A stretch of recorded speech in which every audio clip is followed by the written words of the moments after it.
آیت کریمہ لا الہ الا انت سبحانک انی کنت من الظالمین، یہ مصائب کی دفیہ اور حاجت روائی کے لیے بہت مجرب ہے۔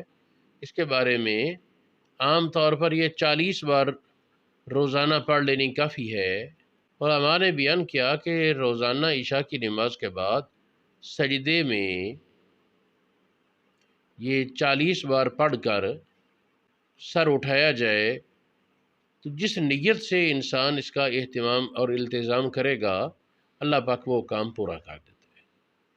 اس کا دوسرا طریقہ کار یہ ہے کہ 300 بار پڑھی جائے اور پاس پانی رکھا جائے۔ بہتر تو ہے کہ اپنا سایہ پانی پر پڑے، یا کم از کم اس میں ہاتھ بھگوتا رہے اور چہرے پر پھیرتا رہے۔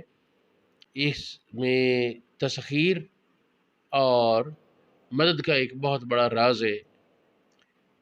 تیسرا اس کا عمل یہ ہے کہ روزانہ 11,000 بار 40 دن تک اس کو پڑھے تو اس سے وہ سیف اللسان ہو جائے گا، زبان میں جو نکالے گا اللہ پاک پوری کر دے گا۔